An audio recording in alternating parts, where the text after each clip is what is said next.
Now I can turn this off. They don't need to see me. Just hear me. All right. I got a lot of material. Some of the toughest things when it comes to internet marketing and trying to provide some education. One, I don't have an understanding of where you guys are at. Some of you could be complete newbies and don't even know what Twitter is. Others may already be deploying some strategies that are out there. So it's tough to be able to deliver a quality presentation in the time frame that we've got right now, and I'm going to do my best to get through it and deliver some of this content. So today I want to identify what exactly is local internet marketing, how does it apply to the local business, and why a local business needs to consider it. Not every local business can benefit from marketing on the internet. It's not for everyone. And I can't really just sit here and say who it is for and who it's not for until I know a little bit more about your business. Proven methods, so we're going to talk about different methods that work in your marketing toolbox for the online world. Just like in the offline world, you can cold call. You can go to the Chamber of Commerce and network. You can go and deliver flyers at the mall and park them on people's cars. There's 100 different things in your marketing toolbox in the offline world. It's the same thing in the online world. There's a lot of different initiatives. Some work for companies. Some work for some companies. Other methods don't work. Website. Your website. I'm going to identify some of the objectives of what a website is there to accomplish. Up until about 2 years ago, a website has only been a digital brochure. And even if you go check out Wikipedia today, its definition of a website says, for a corporate website, is a place that people can go to learn about background information about a corporation. That's, in our opinions, that's completely wrong. A website is there to engage potential customers and build and nurture relationships. So I'm going to talk about some of the objectives in a website on how to achieve that. Then we're going to look at search engine marketing. There's 3 different ways on the search engines. The search engine drives more traffic to your website than every other medium that's out there, whether it's a Google search or the paid. So I'm going to look at some of that and how that is. And then we're going to jump into a strategy that 90% of you guys, and this is a number from Google, but 90% of you guys have not done. And this is something that you need to do. It's a 20-minute step to be able to go through it on how to get your website listed in the Google Maps. Targeted email marketing is a very cost-effective, very easy way to communicate with prospects as well as existing customers. And then social media marketing. We're going to touch a little bit on Facebook, Twitter, and LinkedIn, and then provide a little Twitter strategy for a local business. We've got, if you go and check out, every major publication across the country has so far done an article on a mama and papa shop type of organization that has won a lot of business utilizing Twitter. Okay? Yes? What is Twitter? Love it. Twitter? Well, you'll be tweeting by the end of the day. So local internet marketing, there's a lot of different terminology or names that are used out there, whether it's iMarketing, web marketing, online marketing, e-marketing, electronic marketing. It's all the same stuff. The biggest, most important concept that almost all new business owners or business owners that are entering into the online market space get confused by is they'll give all their efforts to the IT guy, to the technical guy. And if you're looking at building a home, a carpenter builds a home, but a realtor sells the house. Well, your IT guy builds your computer and infrastructure network. They don't understand the business objectives that you guys have. So this is a completely business problem. And referring to this right here, same as traditional marketing, everything that you do online is the same fundamental concepts that we do in the offline world in terms of networking, building, and nurturing relationships. And so everything that we do online, we can relate to an offline activity that businesses have been doing for hundreds of years. Leads me to the next point, that online marketing is about finding, building, and nurturing relationships. It's not about fooling a search engine to be placed or whatnot. Your goal is to get out there and be in front of potential buyers when they're asking for a specific product or service.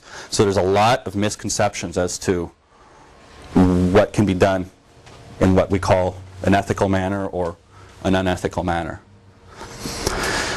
When you get into the online world, there's a few fundamentals that are really important that a business owner needs to know from a management perspective, and that is everything you do in the online world is measurable. So for every dollar spent here or every hour spent there can easily be tracked and traced back to show your return on investment. And we're going to be able to show some of the tools to be able to do that and where your money's going. It allows for a little, a quicker return on investment. Like we did a Facebook ad over the weekend, and it was showing, we had an ad that was showing to 36,000 people, and we had a variety of people that clicked on it. Some of you in this room may have found out about this through Facebook alone. But I'm going to get into some statistics with Facebook, for example, that are just, at least when I read them, it blew my mind. From a marketing standpoint, your target audience and how you can segment your audience on Facebook is phenomenal. The limitations are always the same, is that here you are, you've got a new medium, and that's what you need to understand, that the internet is just essentially a medium to communicate with customers. Just like how we have air right now, the internet replaces that. It's just a different medium. So it's allowing, you've got to think outside of the box in terms of how you're going to communicate. The next thing is education. There's a lot of misunderstood information out there today. And if you did searches on how to market a business online or whatnot, you're going to find a lot of different information that exists that is just, it doesn't work. Like, if I were to take my business card and go and hand out 100 cards or 1,000 cards at Woodfield Mall and put that card on every car out there, I've now got 1,000 connections. The likelihood of me getting a phone call from doing that is very unlikely. I can go to the Chamber of Commerce and hand out 10 business cards and get a higher return on investment, get 2 or 3 phone calls from it. It may take more time and it's a little bit harder effort, but the return is stronger. Now, local internet marketing, 67% of people that are searching for a product or service on the internet, and these statistics come from an organization called Kelsey or ComScore. They actually make their purchase offline at a local business. So what's happening with local businesses is individuals are going on the internet and getting their research, but yet we're still human beings. So we still like to deal face to face. So then those relationships are going from the online world to the offline world. Now, to show a little bit of a trend here, last year in 2008, there was $3 billion spent on advertising for local businesses in the United States. The projected spend for 2010, next year, within 2 years, is $13 billion. The growth is phenomenal. There's no other medium in the history of business advertising that has grown at that rate. Now, this is an amazing statistic. 43% of all searches on the Google network, and Google, by the way, holds 80% market share for all searches globally. So they're the big guys out there. 43% of every single search on that network includes what's called a geographical modifier, where they may put Algonquin or Crystal Lake in front of it. 43% of people are looking for local businesses on the internet. 61% of that group end up making their purchase offline within 24 hours. So that's probably 25 to 30% of all the searches on the Google network result in an offline purchase within 24 hours. Now, within your toolbox, again, I mentioned that there's 100 different ways to be able to expose yourself out there. And number one, does anybody in here not have a website for their business? Okay, so we've got one. That's typical. You'll find some businesses that don't have a website, but that is one method of online marketing. You could spend $500 and slap up just a corporate, this is what we do and who we are. I mean, to me, that's a very selfish thing. You're not engaging in potential prospects and identifying what we can do for you. So we're going to look at some of those objectives. Search engine marketing consists of 3 different things. We'll look at SEM, which is search engine marketing, search engine optimization, and pay-per-click. Mentioned, we're going to look at targeted email marketing, social media marketing, and talk a little bit about what video marketing is.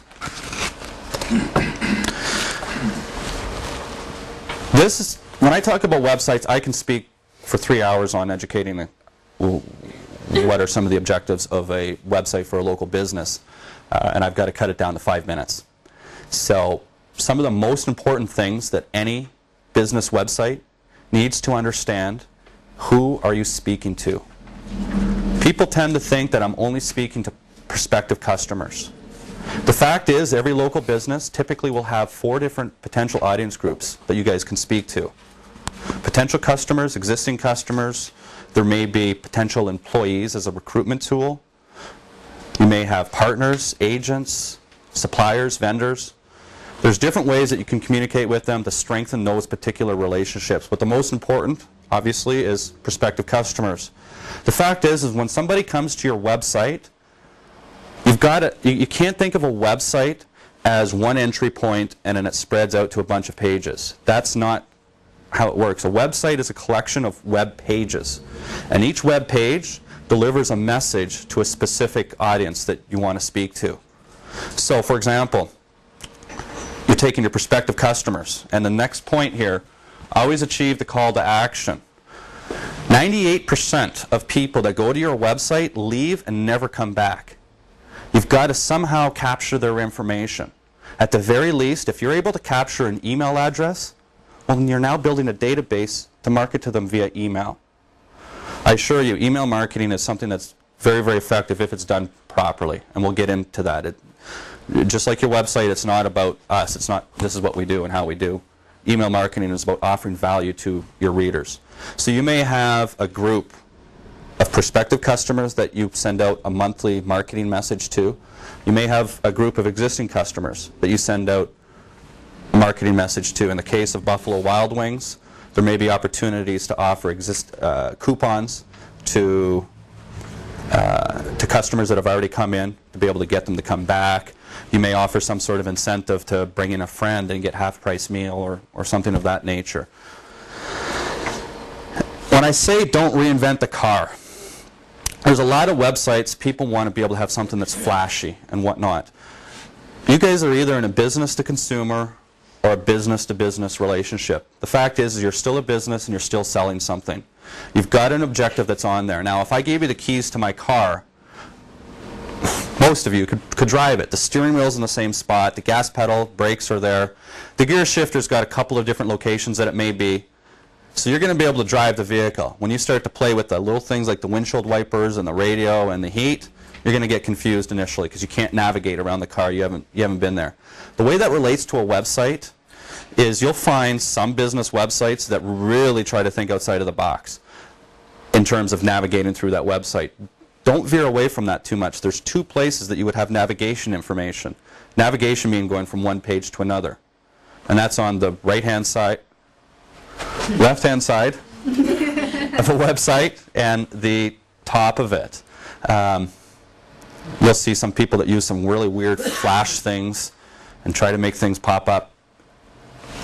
It's not about, I mean, looks are important, but functionality is much, much more important for a website. You need to achieve that call to action. Getting back to that, if they pick up the phone and call you, they've taken action. If they've given you an email address and you've given something away for free in exchange for that email, they've taken action. One way or another, you're finding ways to communicate with them. One thing that's not on here is, are they going to follow you on Twitter? We'll get to that. Offer value for stickiness. That's a point that you're offering value to somebody to be able to come back. I really don't want to take the time to get too deep into that right now. Every business has different requirements. For example, just the Chamber of Commerce, Sandy over there, her website offers stickiness because they've got an event calendar that their members their members are constantly coming back. There's reasons why. This is an opportunity for you to deliver different messages. But measure and analysis, as I talked about in the very first slide, you can get a return on you identify your return on investment. There's a tool called Google Analytics. It's a free tool. It takes 5 minutes to get on your website and your web pages. It is probably the best analytical tool that's out there.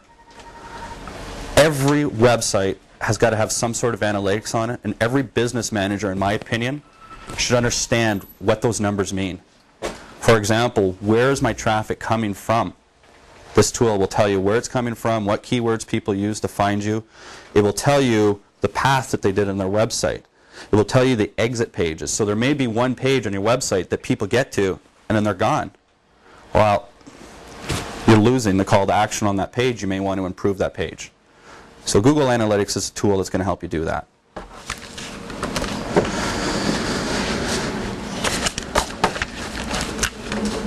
To be able to drive traffic to a website, there's a lot of different methods that work. As I mentioned, search engines will drive more traffic than all of these other mediums combined. But having on your business card, having your website on there, it's one way. You may want to buy a billboard. So there's a lot of different methods to be able to funnel all your information in, build that relationship, and then market to them later. Now, search engine marketing is the first tool in your marketing toolbox that we're going to look at. And there's 3 different ways to get your company positioned within the search engines. There's what's called organic results, the local business results, and the paid results. Now, if you notice, this is an old graph. Google's got 67.1% market share. In August 2009, they had 80.9% market share. So when we talk about search engines, I'm really just talking about Google. Now, the organic results, we did a search here. It's kind of hard to see, but I did pizza delivery in Algonquin, or Algonquin pizza delivery. And I'm having a really hard time seeing that. Right up here are called your paid results. These are the organic results that are right below it. The paid results are always highlighted in yellow, and then you'll also see paid results along the side here. We're going to show you another screenshot in a moment. The organic results, you can't pay Google to get up there. It's a mathematical algorithm that the Google computers go through to evaluate what web page is number 1 and which one is, in this case, it's hard to see, but it says showing 1 of 10 results out of, 59,200. So when I type in Algonquin pizza delivery, Google says I have 59,000 pages that I got to show. Who am I going to show number 1, 2, and 3?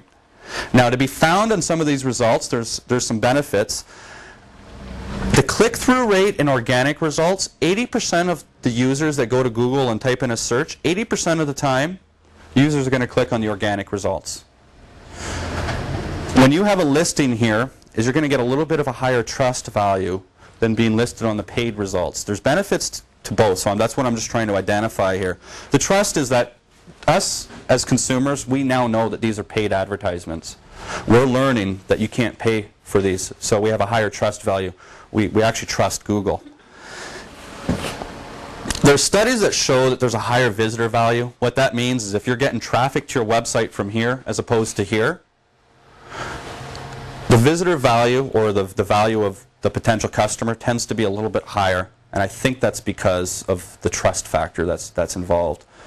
Now, being found in the organic results is not something that you can say and turn on and tomorrow will be listed number 1. It's a long haul game. It takes time to be able to be listed in there, but just like if you founded your company today, you're not going to have exposure in the local community. That takes time. You've got to go to chamber events. You've got to get out and knocking on doors, calling people, holding workshops, whatever it may be. It takes time. It's the same concept here. Well, there's probably 100 different factors that influence how to move things up and down here. There's one factor that is the biggest of them all. And what that is getting links from other websites to yours. The more websites that link to your website, the higher you're going to be ranked. Now be careful when I say that. I'm going to use the analogy of handing out a business card again to Woodfield Mall. If I went and handed out 1,000 business cards at the mall and put them on all the cars there, think of that as like 1,000 links to my website. I've now made 1,000 connections. Now, I could use the same analogy and go to the chamber and hand out 10 business cards. I've only made 10 connections. There's 100 times difference in the relevancy there. Somebody tell me which of those 2 scenarios I may get more business from? Nobody? The chamber. Okay. Well, Google looks at it the exact same way. That if I had 10 links from websites that were like the Chamber of Commerce, as opposed to 1,000 links from a whole bunch of unknowns out in Woodfield Mall, the marketing efforts that are deployed, Google is more likely going to favor my 10 links over 1,000 links of somebody else. What this means is relevancy of your links when other companies are linking to you. So if you've got, when we say trusted, theme, and authority links, trusted links, let's say the Northwest Herald wrote something up on you guys, and they linked to your website. You did a press release for them, a free press release, or you did something that did some sort of, wrote something about you.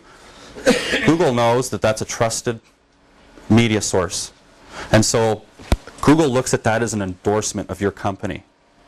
They see that the Northwest Herald endorsed your company by offering a link to it. That's a highly trusted source. If I have a link from myfavoritesportsteam.com to my marketing agency, what type of endorsement is that? There's not much relevancy to the industry I'm in. There's not much relevancy to the fact of local. So when we talk, when I say theme-based links, which company can we use here? Let's use pizza delivery since we're up here.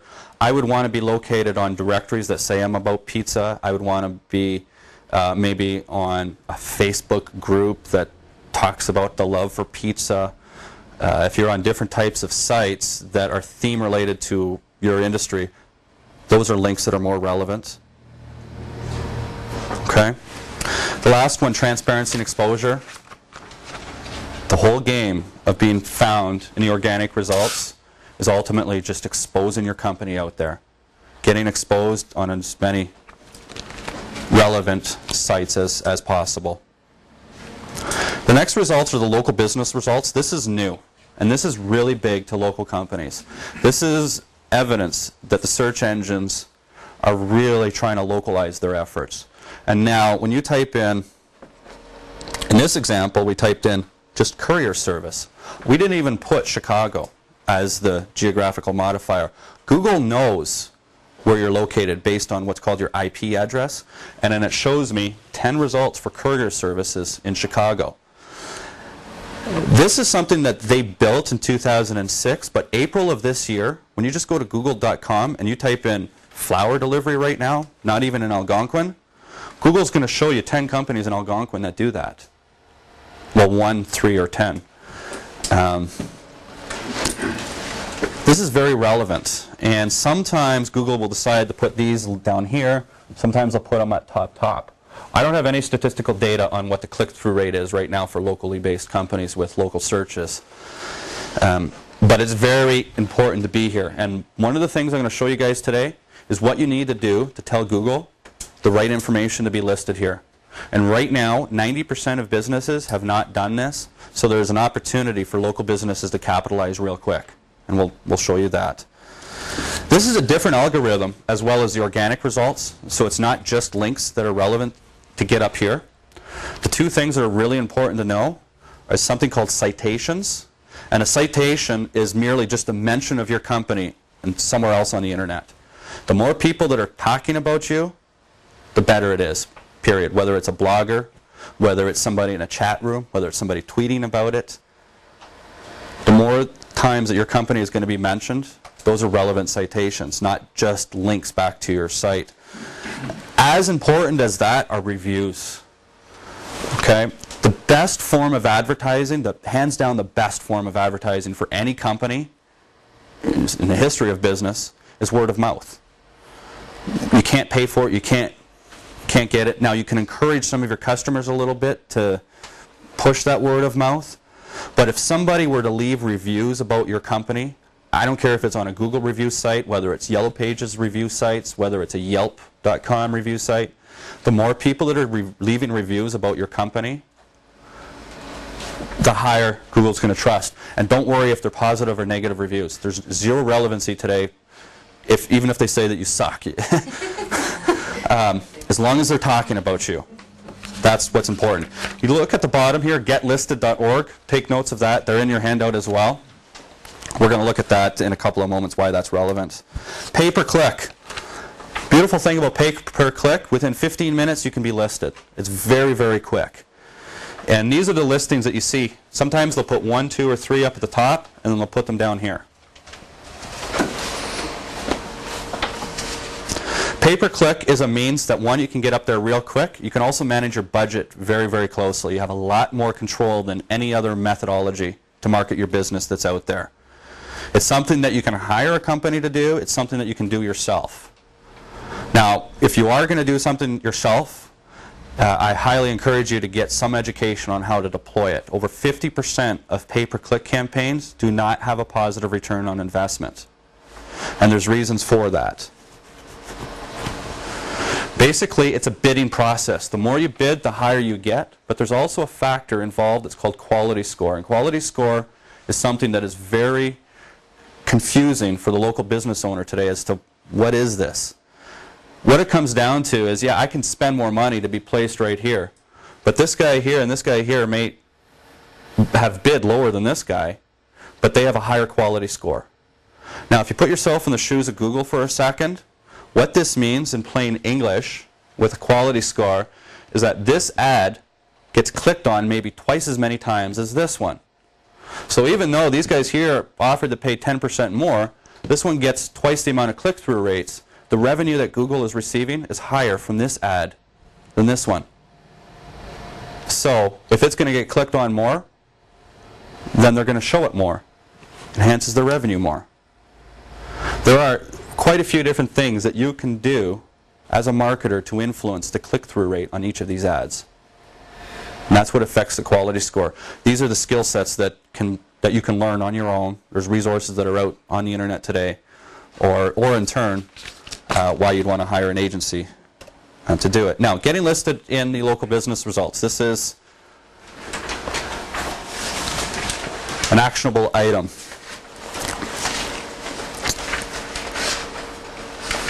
The handouts that you guys have are from the online agency that I work for, Local Marketing Source.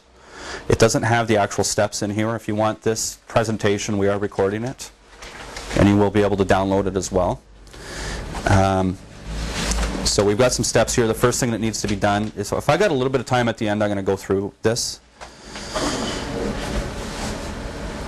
The important thing is to know that address. You know what? Let's, yeah, I've got time.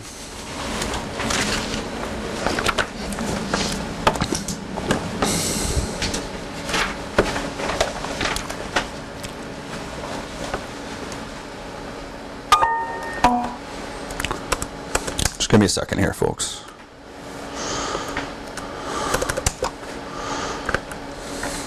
This is really Google. If you've ever used Google, you'll notice they change their icon every once in a while. So today is the birthday of the barcode being invented. Okay.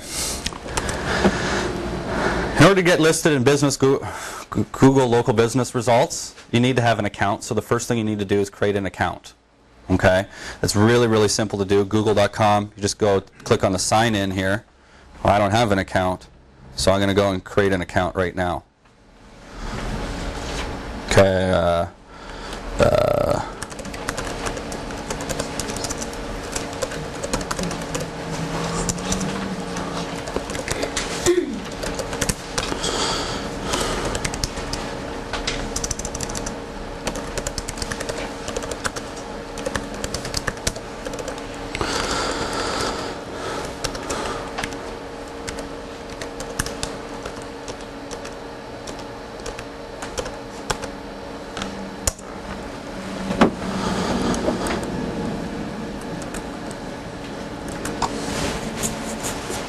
At this point in time, I created an account really easy.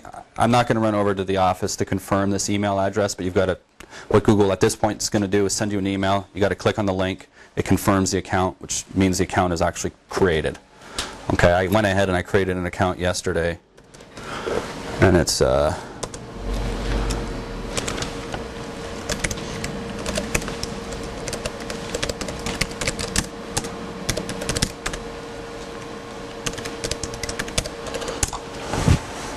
okay, then once you get into Google, once your account's been created,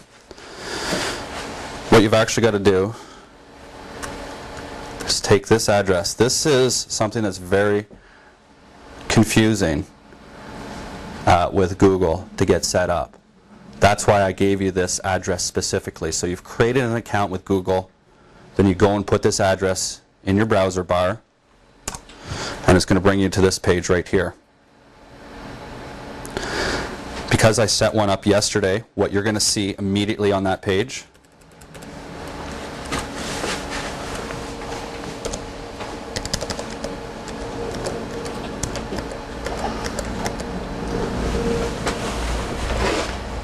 is a button that actually looks like a button, but it says Add New Business. When you click on that Add New Business, this is what's going to come up. Okay? You see here where it says awaiting verification. Talk about that in a moment. When you're setting this up,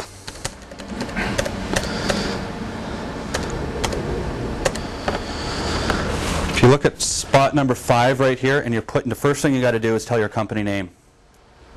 When somebody is looking for pizza delivery in Algonquin and Nero's delivers pizza over here, am I more likely to type in Nero's or pizza delivery Algonquin? So pizza delivery in Algonquin is called a keyword. It could be 1, 2, 5 different words, but that's a keyword that started the search. Now this is relevant to your company name when you're getting listed. What you want to do is for your company name, put in the number 1 keyword that somebody's going to use, and then hyphenate it and then put your company name. The reason why that's really important is here's the local business results, and it's hard to see, but you can see them. Some of the words are bold.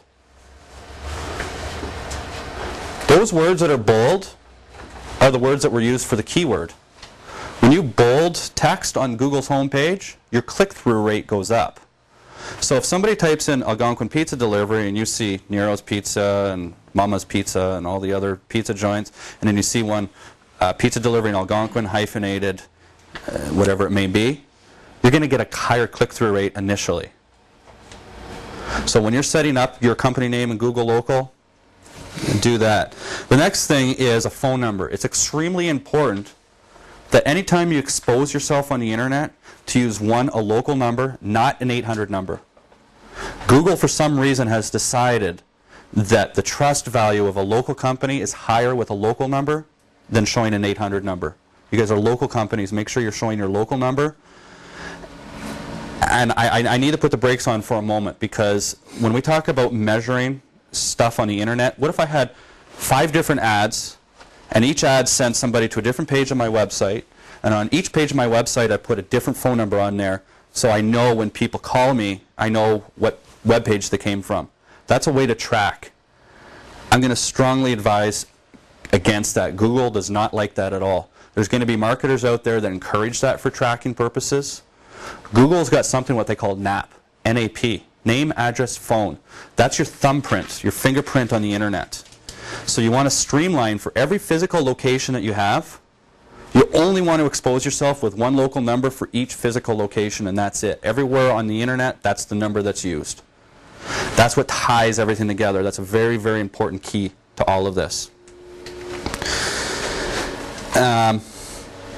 Once you go through setting that up, then you've got to claim what Google's going to do is they're going to go and look at some of their other records. They pull information from Yellow Pages and Yelp and Dexnos and all these other sources on the internet, and they've got their database, and they need to try to match it up. So at this point in time, once you've hit the submit button, Google's going to go and look at their database, and if it's not matched with yours, they may show you 2 or 3 options. And you can say, claim the existing listing. If there's no listings that show up, you'd say to Google, add a new business into their database.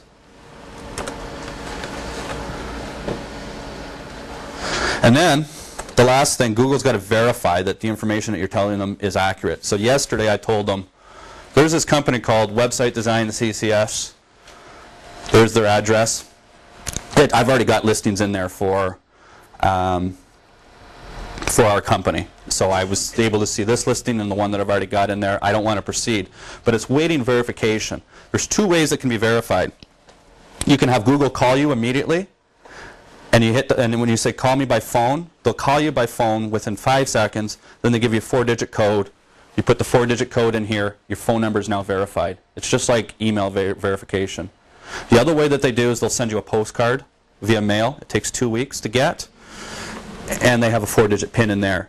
And then once you get that PIN number, you verify that listing, and then within 24 hours, you're showing up on Google. Right now, there's a lot of opportunities for you guys to capitalize on local business results.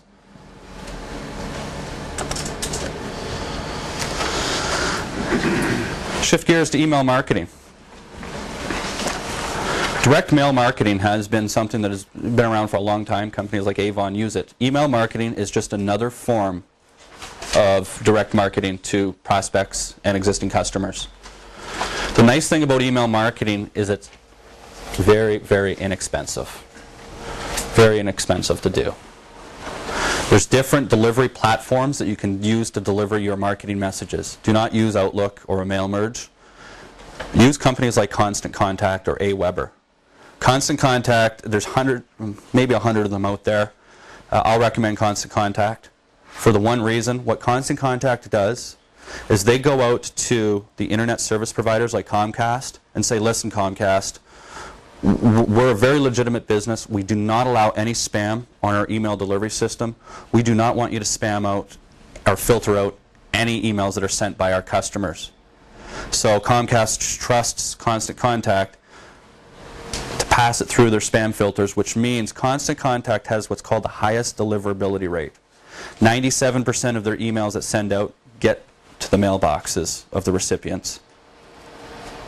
Now, the recipient may have a spam filter on there. You have no control of that. But for $20 a month to run Constant Contact. Email marketing is also something that's very measurable. So you can tell who looked at your emails, what links that they clicked on, what they did after they've gone through all of that. You can also tell how many email messages were blocked out. But the important one is understanding the click-through rate. Did you achieve your call to action on it?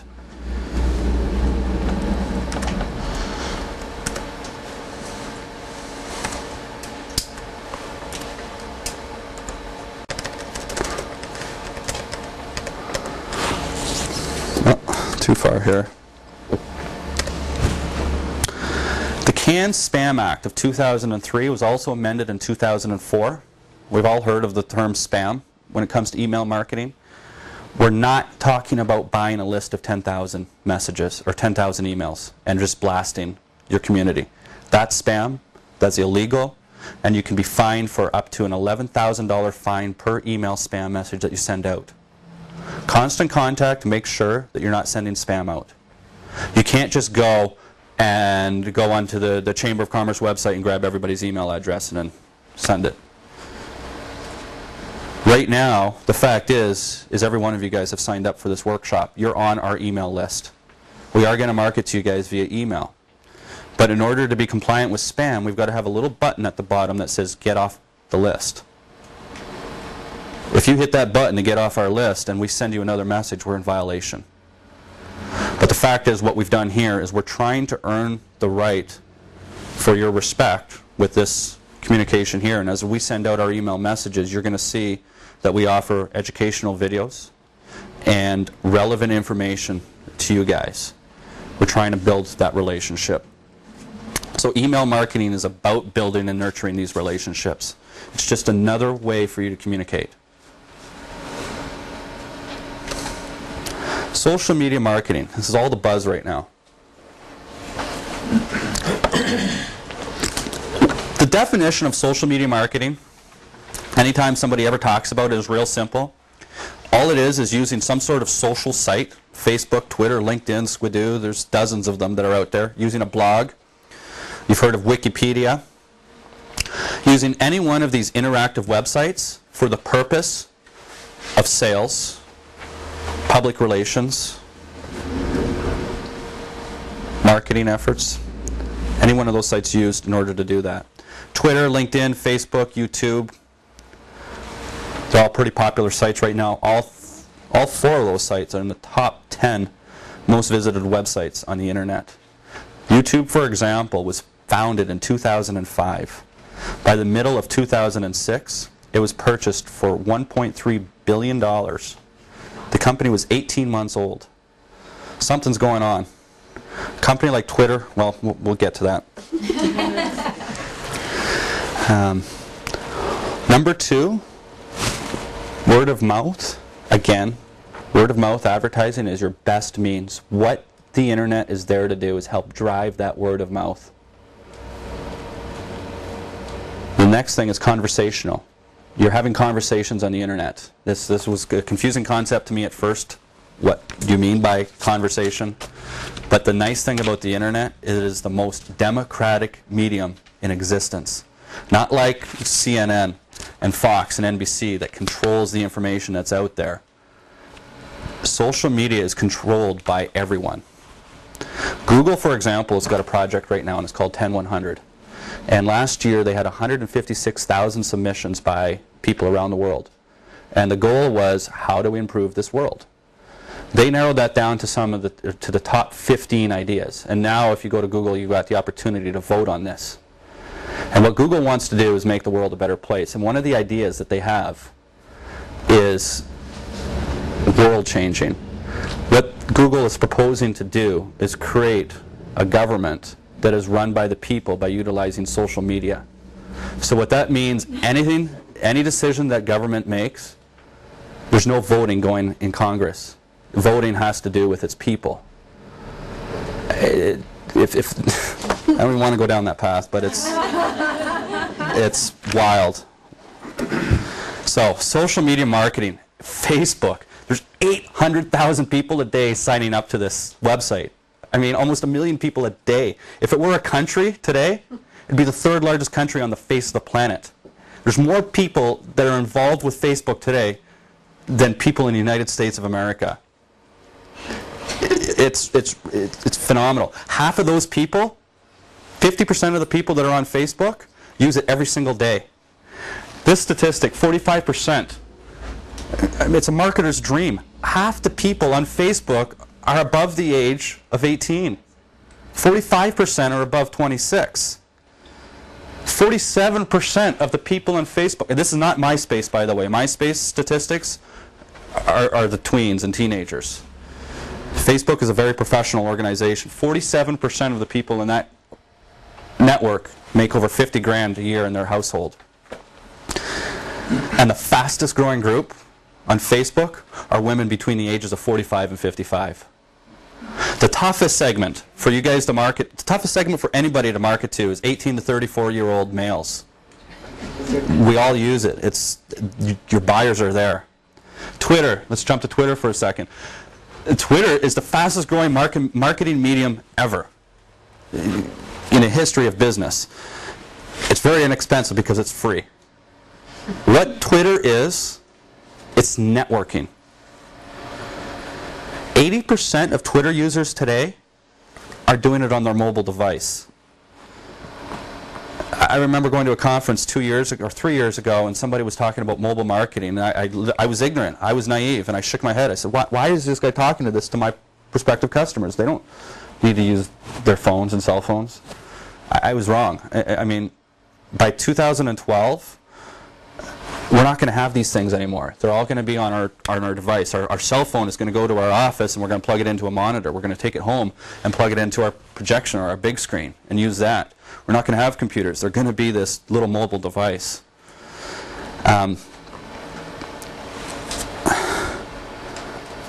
This statistic from January of this year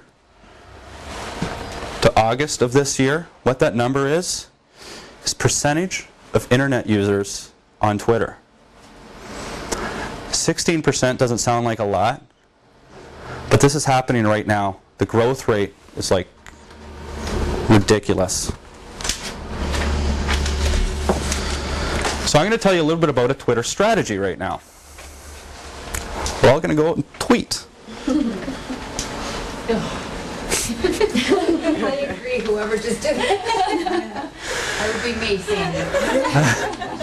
I thought of it this morning. Let's do a 30-day challenge And I'm asking you guys to try 15 minutes a day for the next 30 days.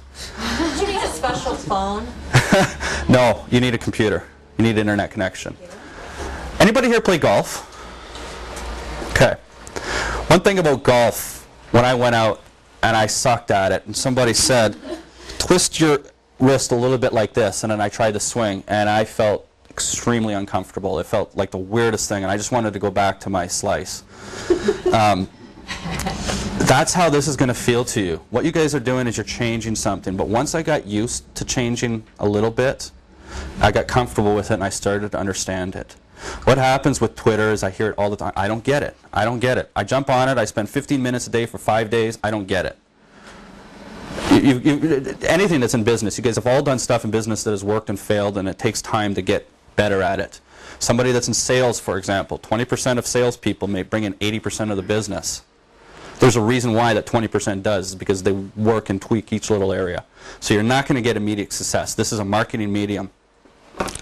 I like to think of it like, right now, guys, I've got, I don't know, 30 people in here, 25 people. Every one of you guys are like a follower to me on Twitter. You guys are listening to what I'm having to say. Now, if I got up here right now and I said, hi, I'm Scott from CCS. We offer internet marketing services, and our service is X dollars per month.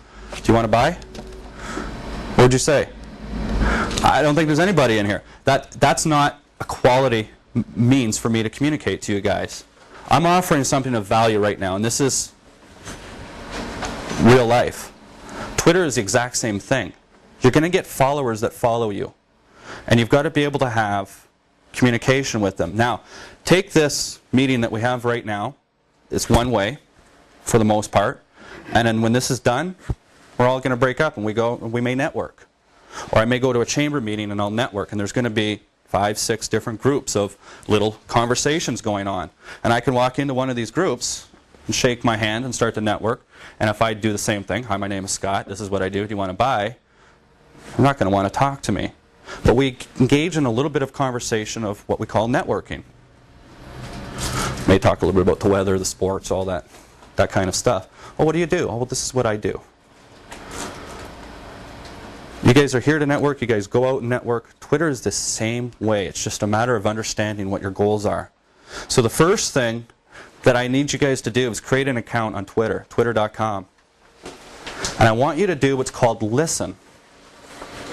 Sales is about listening first. So listen on Twitter.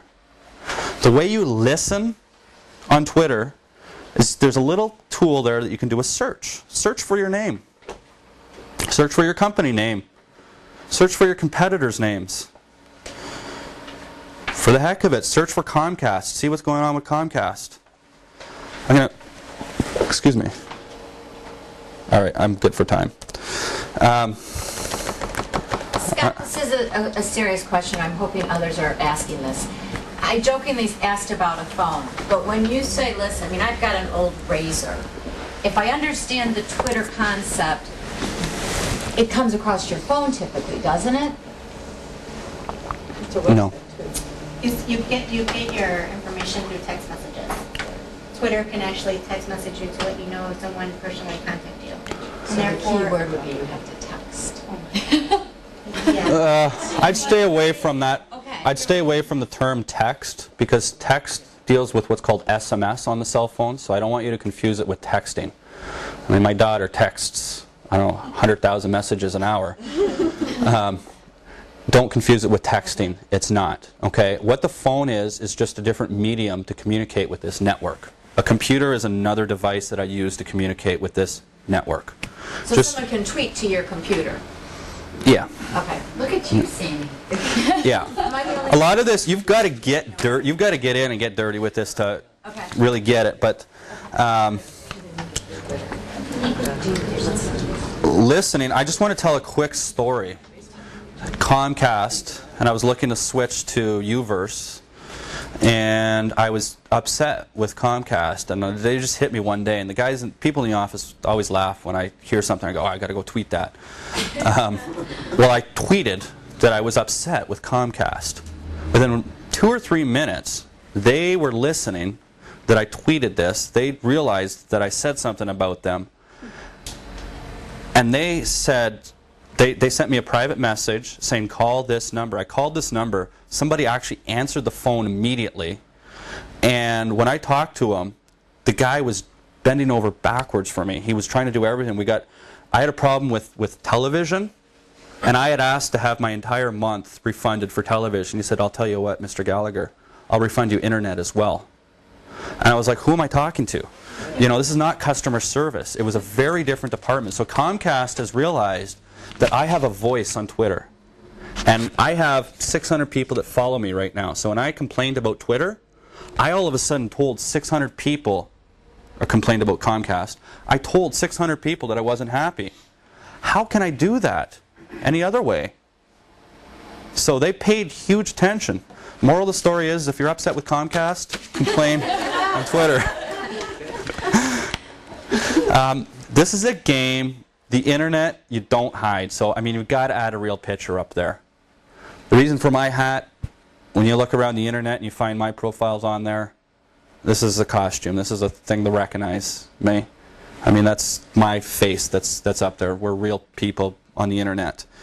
So make sure you add a picture. Just like in the real world, you want to get, introduce yourself to somebody.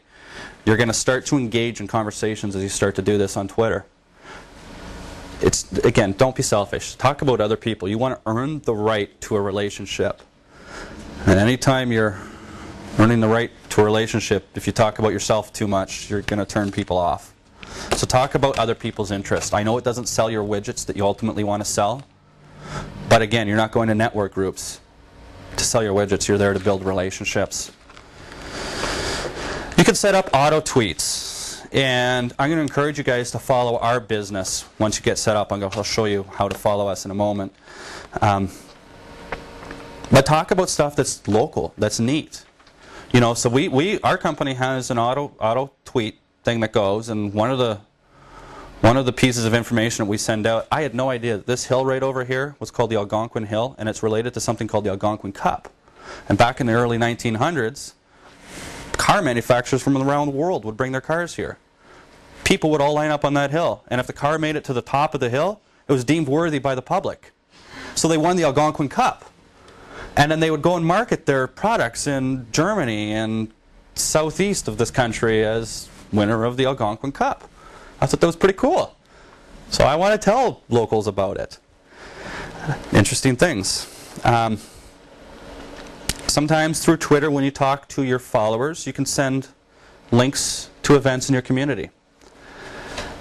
Whole Foods, if you notice right here, it says @Whole Foods. When you see it looks a little bit like an email address, but you don't have the beginning part. Anytime you see @something, that's a Twitter name.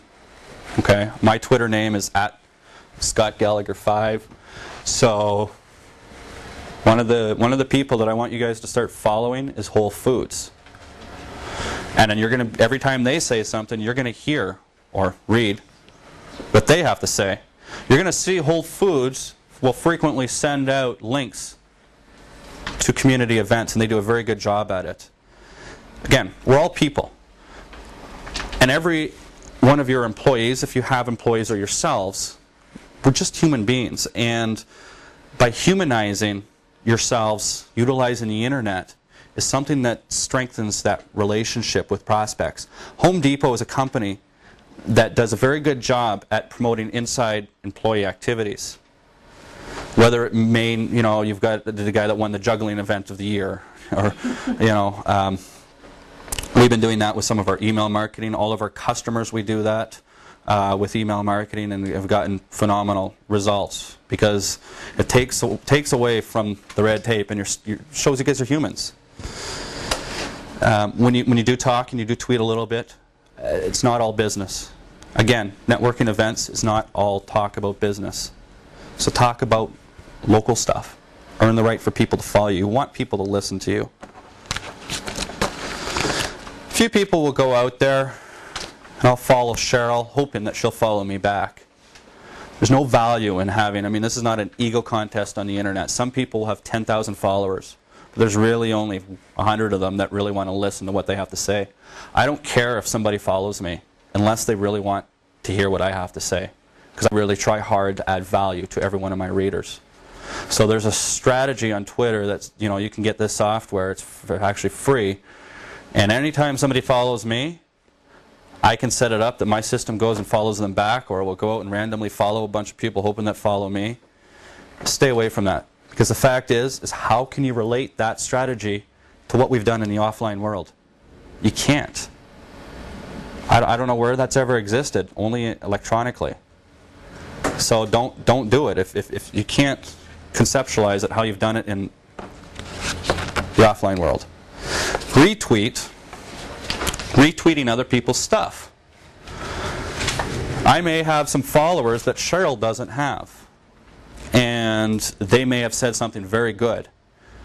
I heard something yesterday that the FTC announced new endorsement laws, and I thought it was very, very important. I mean, how many times have we seen infomercials that say, these are the results that I got, and somebody gets on there and says, oh, I did this, this, and this, and somebody, I did this, this, and that, and then in the bottom it says, results may vary, it's that disclaimer and whatnot.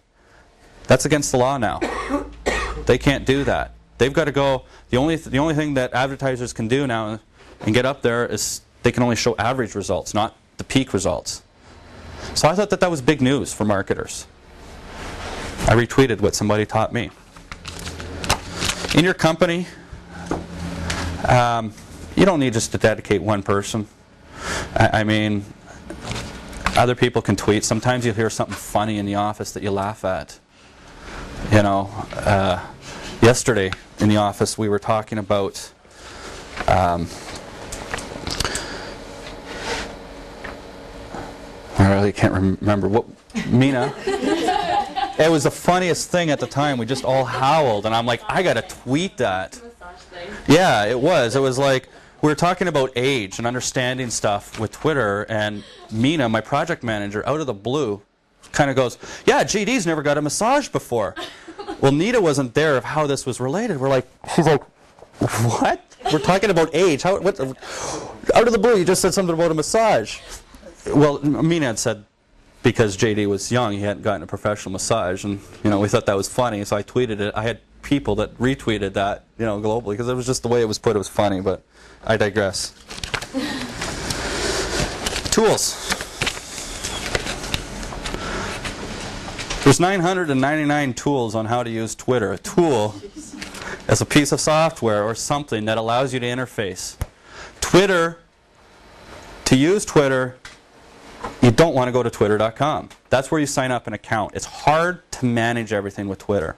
If there's one thing you're going to get from this, sign up with Twitter and then install Tweetdeck.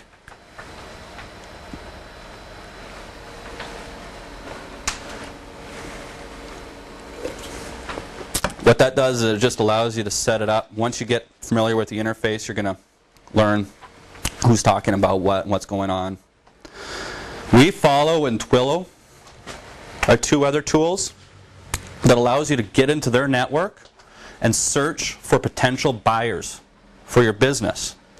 So you can find people that are on Twitter that are within a 5-mile radius, a 10-mile radius, and you may want to go and introduce yourself to this individual. With these tools here, you can segment the users based on a lot of different attributes.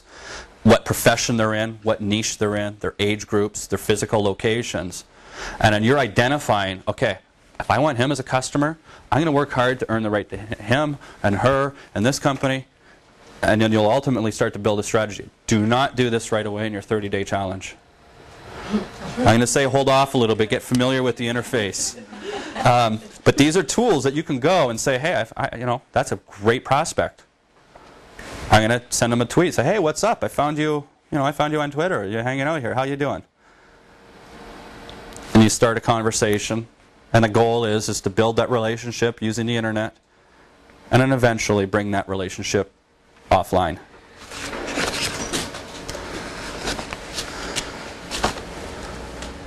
Okay. Mark this day down. I did a presentation on time. Wow.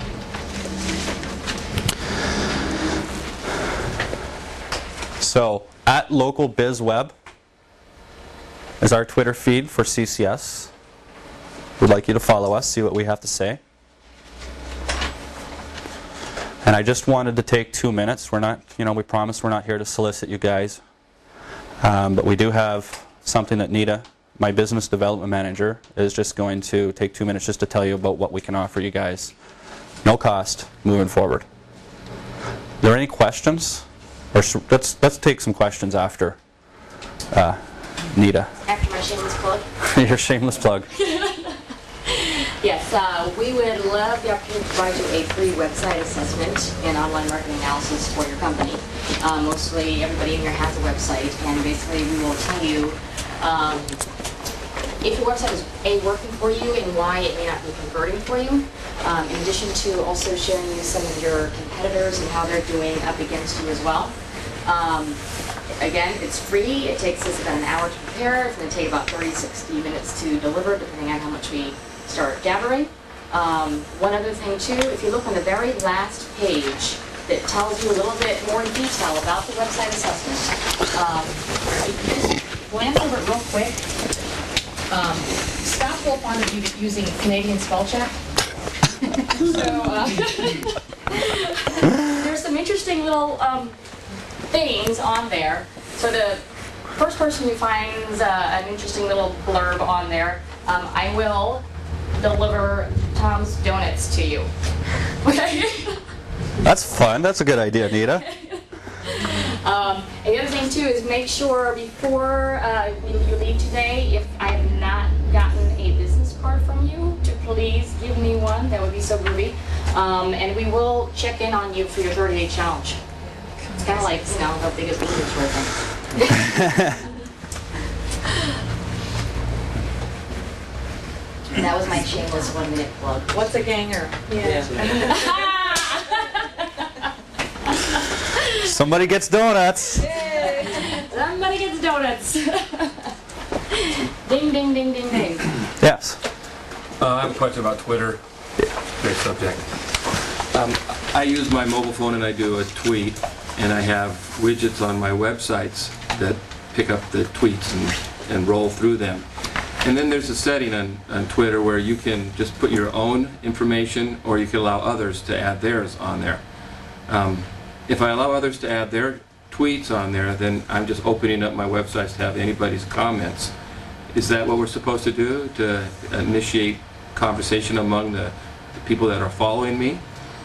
Well, think about this. Think of it from this perspective. Can you see any value in somebody else just randomly talking and then you broadcasting what they've said for your business? No. Then it's probably not a good idea. Actually, I'm not randomly talking, but since I'm selective on who I'm following, and I get somewhat of a selection of who's following me, that could be relevant content because they're similar businesses and they have similar interests.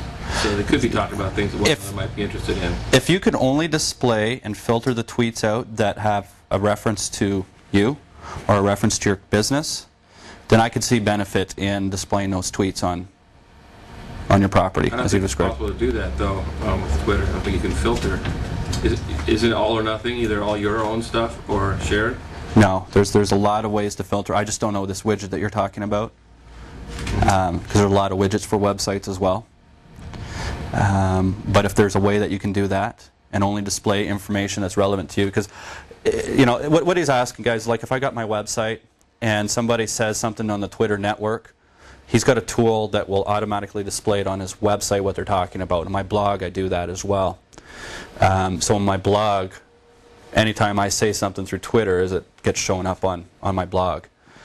He's got a tool that will display other people's information if they say something. And you may be talking about your event when you went on vacation, and you may be following him. So if Cheryl talked about her vacation, he's asking, is there value of me showing that on his website?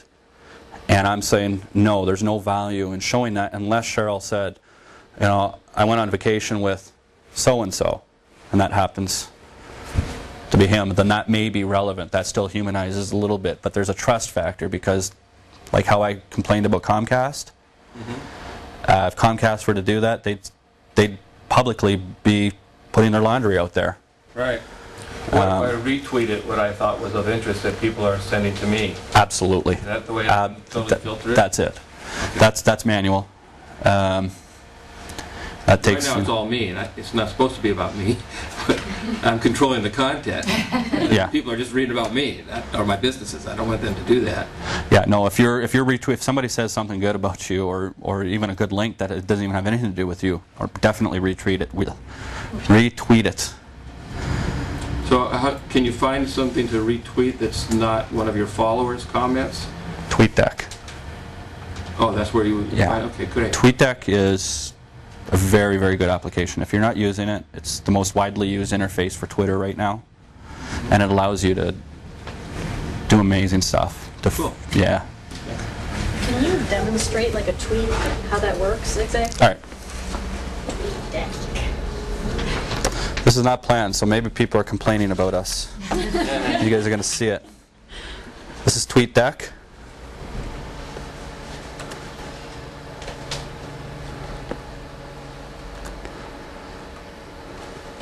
Okay. So this column right here is what all of my followers are saying. Or sorry, everybody that I'm following said something. This guy right here, Rich Dad Poor Dad author, Guy Kawasaki, sent a link and he says the allure of the physical book. I'll go and click on that link. Say, what the heck is this all about?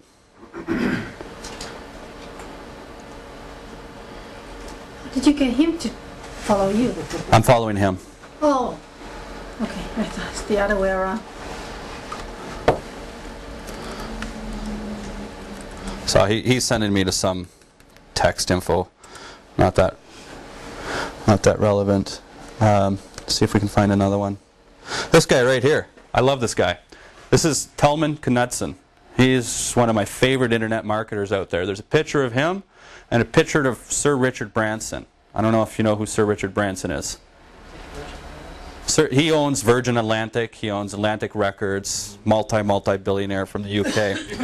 This guy Telman, right now as we speak, is running barefoot across the United States from New York to California. And he's out to raise $100 million. And so he will... Oh, something just happened. So he's sending tweets while he's running. He's actually running with his camera. He'll take a picture sometimes as he's running, instantly send that picture through Twitter. I'll see a tweet about him, click on that, and I'll get the picture right away. And so I'm following him because I'm inspired by what he's doing, raising $100 million for cancer.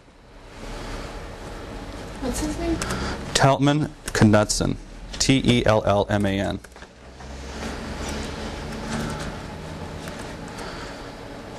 This guy, Matt Cutts, he's an engineer at Google. He controls a lot of stuff that happens with Google, and he's talking about SMX. SMX is a conference. So he's saying he's at the conference right now, and Google is proposing a way to index and crawl Ajax. I'm not sure what Ajax is, but if I found interest in that, I would click on that link. What's happening here? I'm just showing you everything of the people I'm following. How many? I am following 100, I think. And every day you had to look at all that? No, I don't. That's a waste of my time if I'm looking at what other people are. I'll look a little bit here and there and catch it, but what's important is this column right here. These are mentions. This is every time somebody mentioned me. So here's one of my clients in New York, and he wrote publicly to everybody, you know, your presence was missed at the MCAA convention. That was last week. This gentleman, Brian King, says Brian J. King RT, that's a retweet. He retweeted something that I put out. So he found value in something that I put out. He's got over 10,000 followers. So I've earned the right for him, and he's endorsing me. Direct messages are somebody that sends a direct message to you. And here is a column that I'm searching for Naparex. Naparex is a same-day delivery firm that I'm involved with. And I'm trying to listen to what people are talking about. So right here, somebody out of the blue, I don't even know who that is, was talking about our business. I would have never heard that, so I sent him a nice message, thank you. And now, he's retweeting us once a week. When I go and look at my Google Analytics from my website, which I'm going to show you guys. Scott, while you're bringing that up, so if I'm following you, am I also seeing those comments on mine? Mm-hmm.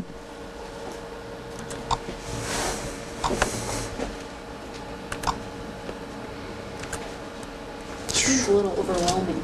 It is. That's why I want you to start slowly.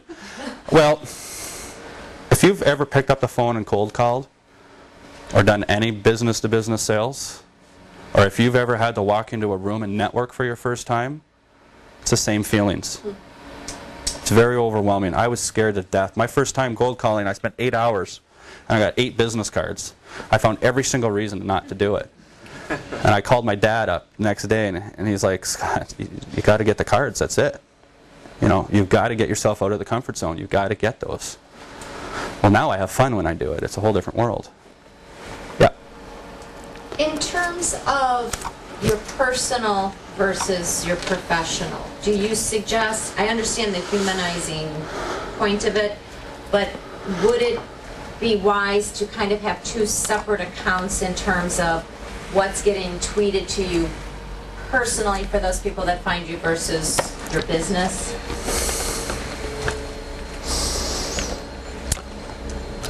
A business is a separate entity. So the answer is yes. My personal side, I have business objectives with my personal side, being an author and a faculty member of another organization. So I do have business value from it, but I'm sure I can, I mean, and again, your personal self, you're out networking for yourself, representing your company. When we tweet for our business, we're thinking about customers, not personal relationships. So right here, this is Google Analytics, and I can go and click on traffic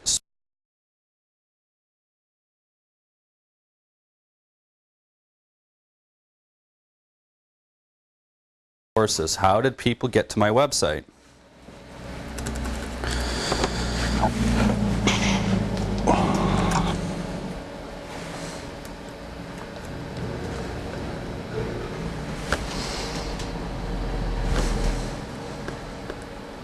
So there's 128 ways that people got to this website. Number 1 way, google.com. By percentages on here. And when I start to go down, you can see these are all different sites that sent traffic to us. Here's a Twitter referral. So I got some referrals from Twitter there. So it just identifies ways that traffic can be sent to that site. When I go and look at, I don't know these numbers, so like I said, I'm shooting in the dark here. This is my blog.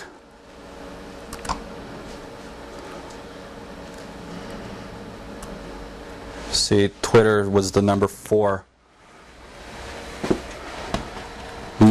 source of sending traffic to my blog.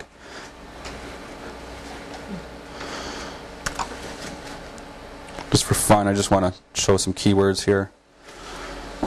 So to get on the blog, there's 475 different keywords that drove people to that blog.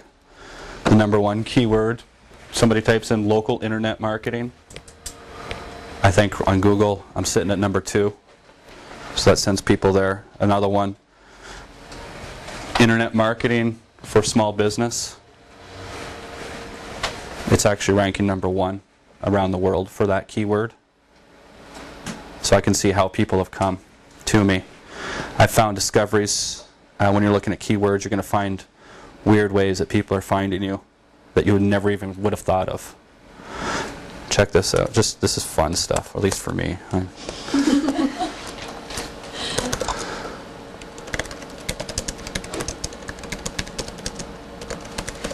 Teaching kids positive values is a keyword. My blog is about internet marketing.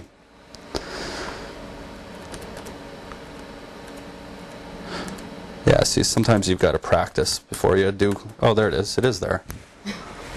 ScottGallagher.net, #1 in Google. What? I mean, teaching kids positive values. I started to get traffic to my blog, and I figured, what the heck's going on here? The reason why Google is ranking at #1 is Google's put a lot of authority to my site, because I've got a lot of other sites around the internet that link to me that are authority sites. So right off the bat, that's an authoritative site. I did a post once. My daughter is in this club called the Happiness Club, and their motto is teaching kids positive value through dance and music.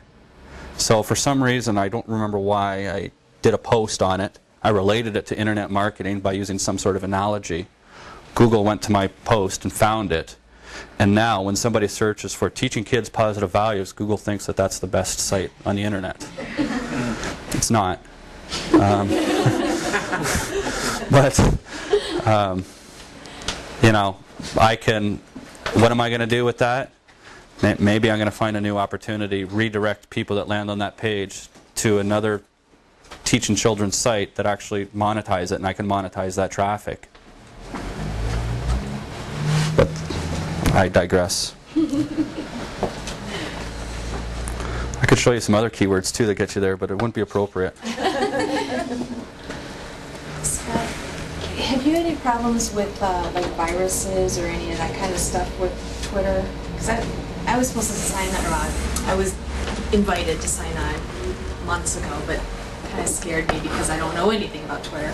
So I wasn't sure about viruses and all that stuff. Virus or a Trojan horse, any of those ugly things on the internet, have got to execute on your computer. What that means is it just doesn't happen. Something's got to trigger it to go. Typically, some of the Trojans will be on websites. So if you clicked on a link from Twitter and it brought you to a website, in theory, you could be infected that way. If you're well protected by having antivirus software, you shouldn't worry about going to websites unless they're unethical websites. I wouldn't worry about that. That's the only way that I can think of to be able to get a virus from Twitter. And that's no different than what you're doing today on the internet. If I wanted to make a YouTube video on how to dip caramel apples at home, and can I say use Morcus caramel all the time, or do they not allow any advertising on YouTube?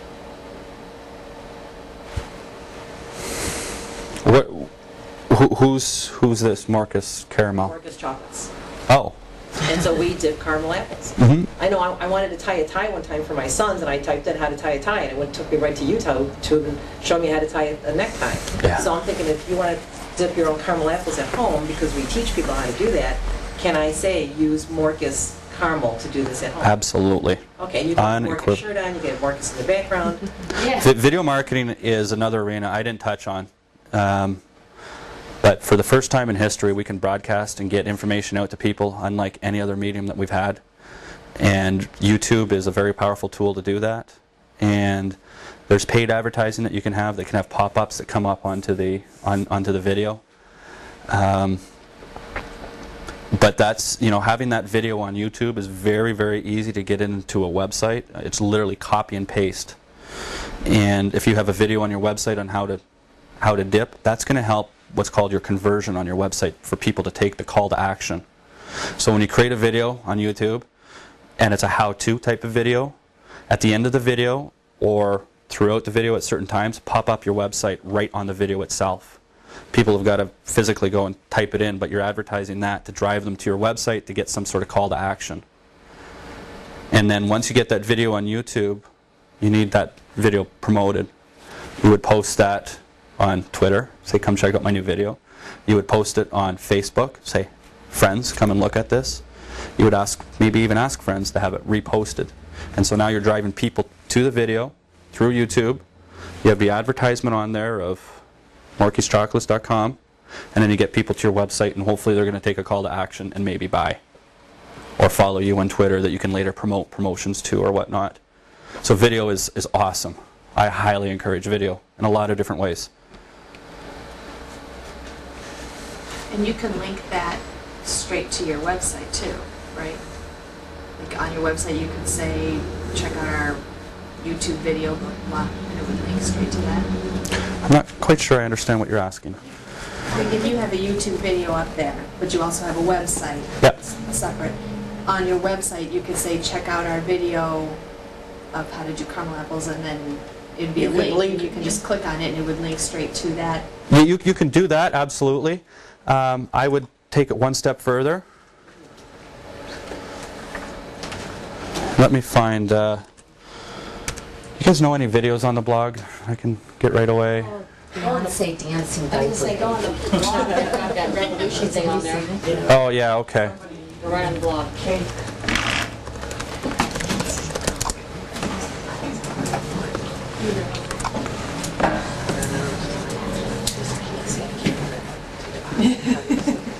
You're hungry now.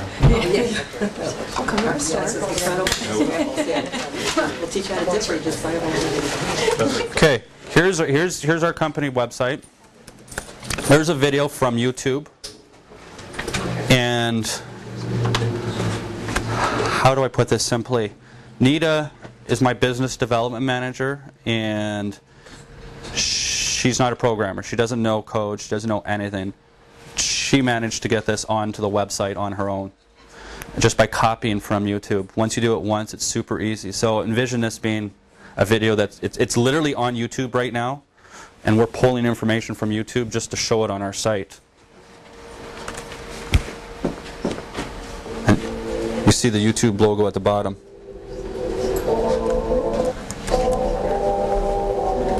I can turn around right on YouTube, because these are all functions from YouTube, all the code and everything. So right on your website, that's how it will work. To be able to put videos together, I was at a chamber meeting this morning, and I was surprised that they told me they turned a video opportunity down because of cost. I don't know what the cost was, but we were talking about video testimonials. And a video testimonial video, for example, is so simple to do. I have a plain camera right behind you guys. That's just a normal handy cam. I got a little microphone here that I'm recording to have a professional audio. Very, very, very cheap equipment. And we put together this video.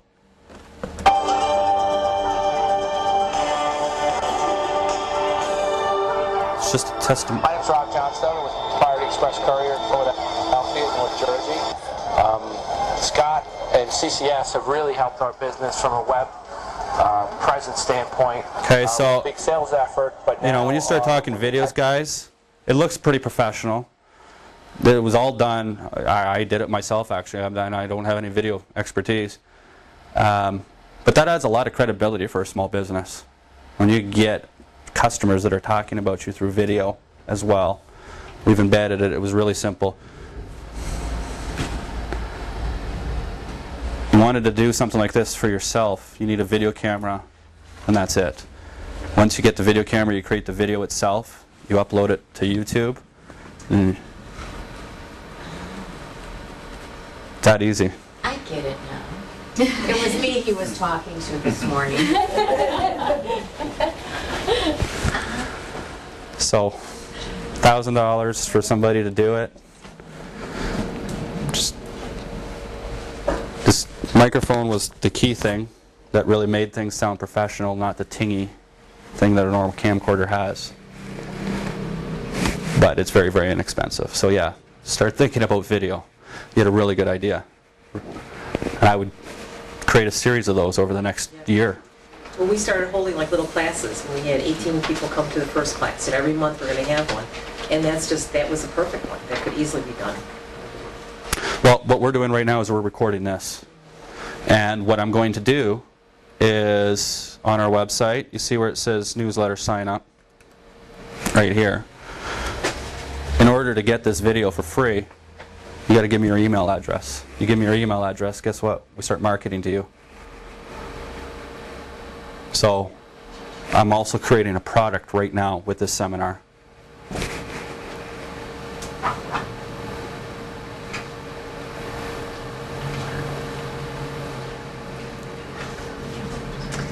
How long did you have your website and how many revisions you have gone through?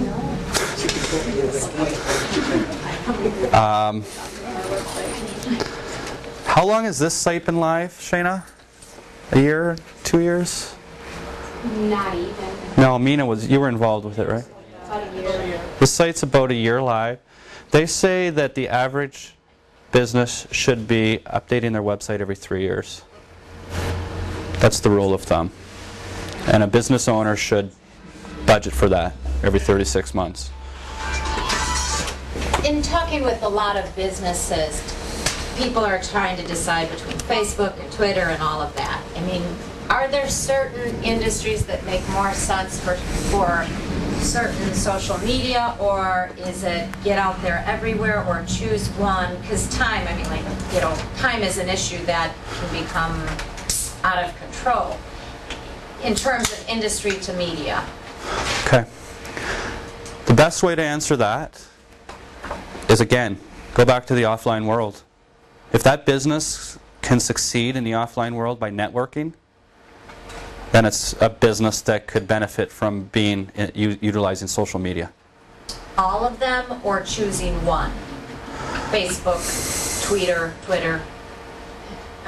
LinkedIn. There's fads on the internet that come and go.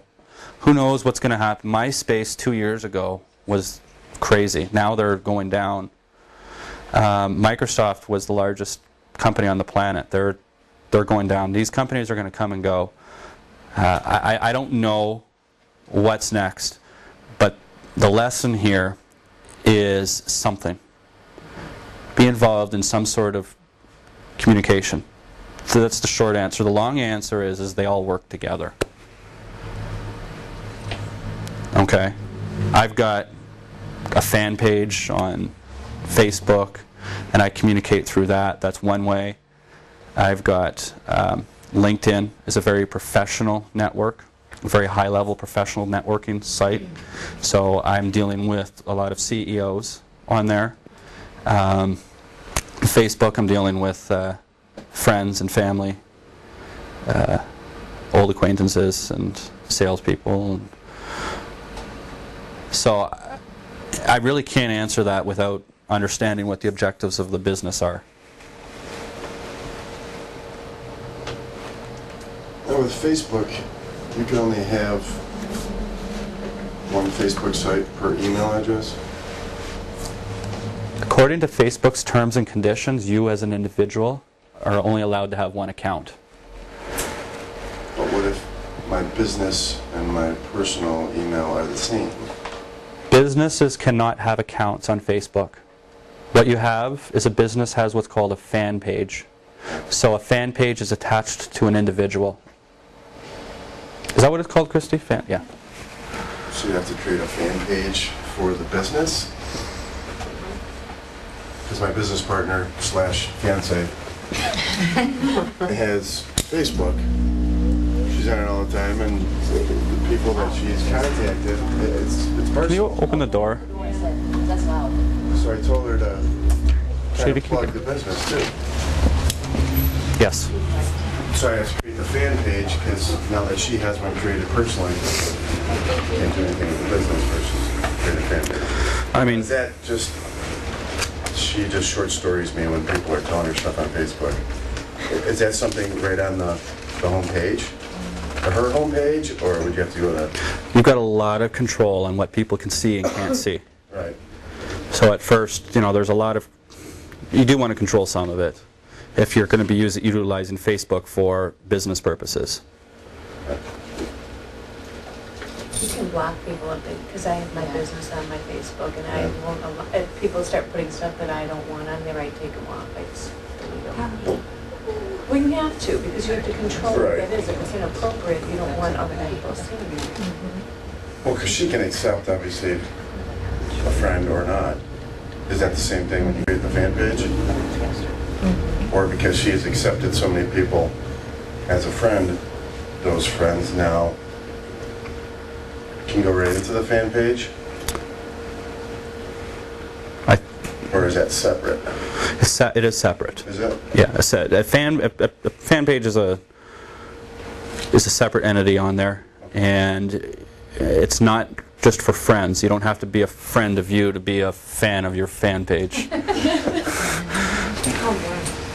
It's really, but that makes a lot of sense though, and because again, I always try to put everything to the real world, and I've got friends personally, but I have people that have read my book that I've never even spoken to, or different parts around the world, and they're fans of mine. So they're following me, but I have no idea who they are. So I don't have them as friends on my Facebook, but they're fans on my book page. Because we do screen printing and embroidery on shirts. Anyone could be a potential customer, even if someone wants their kid's jersey with a name and number put on it. I don't, Facebook, the jury is still out with Facebook right now. Okay, you're going to get a lot, it's about split down the middle. And I personally have not come across a local business achieving success by utilizing Facebook. Ourself, as we're transitioning our business to deal with a lot of local, we did get some successes over the weekend. But I can't stand here as an authority figure and say that it's something that you absolutely should be running full force with today. The jury's still out on it. I presented Twitter because I know successes, personal clients, and stuff that I've read about time over of successes. So, since we have a Facebook account, obviously, that going into the fan page would be a very small. Yeah. Don't invest too many resources in it today. I know it works for a lot of other businesses, online educators, e-commerce stores. There are successes for it. I just can't be an authority right now and say it works very well for a locally based business.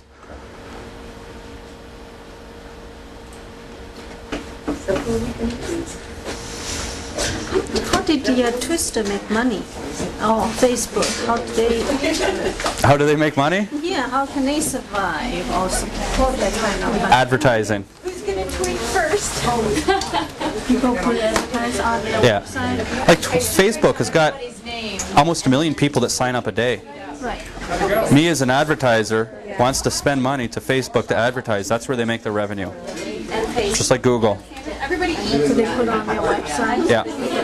Click it. Thank you very much. Well, thank you. Excuse me. Thank you for coming. How long you been in business? Pardon? I didn't even know there's such business around, Well, we've been in business for almost 5 years now. in this same location. 3.5 in this location. Well, thank you for coming. I'm really, that made my day. That was my most important. Do you have a business card? I do. Oh, see you later. You know what? They're actually on the back. It's Ed Mesker. Oh, Ed. Nice to meet you. Yeah, nice to meet you as well. I'm really glad you made it. Thank you. Good.